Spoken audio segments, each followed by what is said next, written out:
વરસાદ વરસે એવું કહેવાયું હતું કે આ વખતે પાણી નહીં ભરાય, એઆઈથી નજર રાખવામાં આવશે, મોટી વાતો કરવામાં આવી હતી, પણ વરસાદના પાણીમાં એ બધું જ વહી ગયું છે અને આ મુસીબત હજી પણ ખતમ નથી થવાની. આ મુસીબત હજી પણ ચાલુ ને ચાલુ જ રહેવાની છે, કારણ કે હવામાન વિભાગની આગાહી છે કે આવનારા સમયમાં હજી પણ ગુજરાતમાં અતિ ભારેથી ભારે વરસાદ વરસી શકે છે. એમાં પણ ઉત્તર ગુજરાત, અમદાવાદ સહિત ઉત્તરના આખા પટ્ટામાં અતિ ભારે અને મધ્યમાં કેટલાક વિસ્તારોમાં ભારે વરસાદની આગાહી કરવામાં આવી છે. હવામાન વિભાગ શું કહી રહ્યું છે, સંજય પાસેથી જાણીએ. હવામાન વિભાગે જ્યાં એલર્ટ આપ્યું છે એના ઉપરથી સંજય.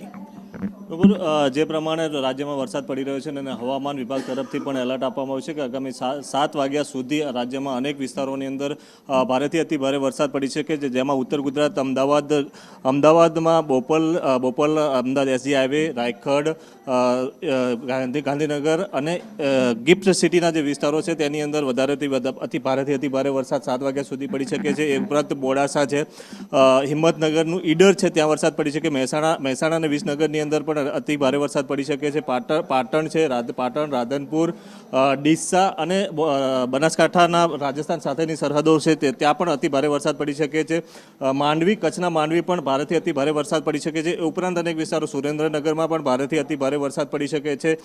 નડિયાદમાં પણ ભારેથી અતિ ભારે વરસાદ પડી શકે છે. કે આ જે વિસ્તારો છે, આખું લાલ જે પ્રમાણેનો પટ્ટા દેખાઈ રહ્યા છે, ત્યાં એ તમામ વિસ્તારોની અંદર ભારેથી અતિ ભારે વરસાદ પડી શકે છે. ઉપરાંત જે ઓરેન્જ કલરના પટ્ટા દેખાઈ રહ્યા છે ત્યાં પણ ભારે વરસાદ પડી શકે. લગભગ 3 થી 4 ઇંચ જેટલો વરસાદ છે એ ત્યાં ખાબકી શકે છે. આ ઉપરાંત જે ઉત્તર ગુજરાતના તમામ જિલ્લાઓ છે, જે બનાસકાંઠા હોય, પાટણ, મહેસાણા, સાબરકાંઠા, અરવલ્લી, અમદાવાદ અને ગાંધીનગર, ત્યાં કે સુરેન્દ્રનગર સુધી પણ અત્યારે આ તમામ 7 જિલ્લાઓની અંદર રેડ એલર્ટ આપવામાં આવ્યું છે. 7 વાગ્યા સુધી ભારેથી અતિ ભારે વરસાદ પડવાની સંભાવના છે. જે અમદાવાદથી ધોળકા આસપાસના પટ્ટાઓ છે ત્યાં પણ અતિ ભારે